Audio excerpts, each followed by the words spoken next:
Was Jesus based on the Persian god Mithra? Christ Mithras will claim Jesus never existed and was just a copy of Mithra, because Mithra was born of a virgin on December 25th. He was a traveling teacher and performed miracles. He had 12 disciples. He sacrificed himself for world peace, was buried in a tomb, and resurrected 3 days later on Easter morning. His followers were promised immortality. He was called the Good Shepherd, Savior, Redeemer, the Way, the Truth, and the Light. His holy day was Sunday, and his followers partook in the Lord's Supper every week. So do we have proof that Jesus was a mythic copy of the god Mithra? Well, for that to even be remotely true, some of this nonsense would have to be factually correct, and in fact it is not. First, there are actually 3 different versions of Mithra, and none of them match Christianity. Most who try to claim this tend to think the Mithra of the Roman cult is where Jesus came from. But this mystical religion surrounding Mithra didn't leave any writings behind for us to know what they believe, so we have to piece most of it together from secondhand sources and inscriptions. First, it is unlikely Mithra was born of a virgin. All sources indicate the Roman version was born out of a rock. This is also confirmed by Commodianus. In other versions, Mithra was created as an adult by Ahura Mazda. And even in Persian versions of Mithra, there is no indication from inscriptions he was born of a virgin. As for December 25th, Roger Beck states this is just absolutely wrong.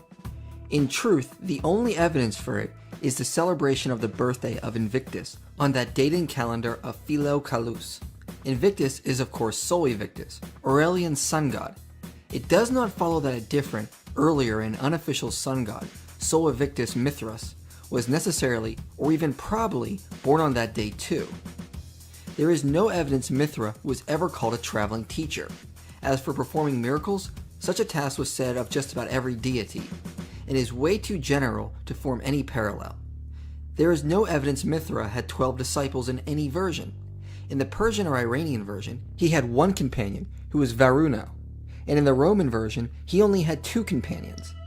The idea that Mithra had 12 disciples is taken from this image of Mithra slaying of the bull, where he is surrounded by 12 figures. But these are not disciples, they are the signs of the zodiac. Plus, this inscription postdates Christianity, so it cannot mean any type of dependency. There is no evidence Mithra sacrificed himself for world peace, and Christ Mithras have yet to provide any evidence. The closest one can get is the story of Mithra slaying the bull, but that doesn't compare to Christianity at all.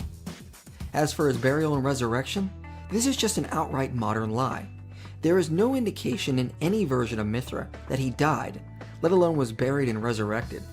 The closest one can get is a piece of graffiti dated to after 200 AD, which reads, "And us too you saved by spilling the eternal blood."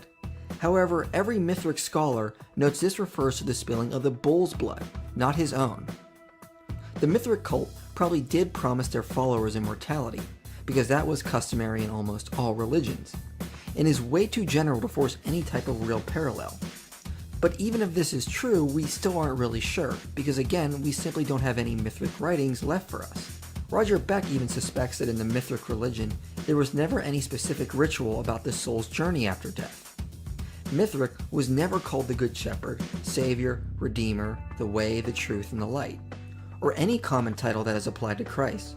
These are just outright lies. Now, it is true that Mithra's holy day was on Sunday, but given there are only 7 days in a week, and the first day of the week was significant for many cultures, it is hardly evidence of borrowing. Plus, we should also note, most of our knowledge on the Mithric cult comes from after the time of Jesus. So if there was borrowing, it is more probable it was the other way around, meaning the Mithric cult stole from Christians. Michelle Zalzman even notes the Mithric cult use of Sunday postdates the New Testament. Finally, there is no evidence of a Lord's Supper in the Mithric cult. Any reference to this comes from very late medieval texts that cannot be trusted.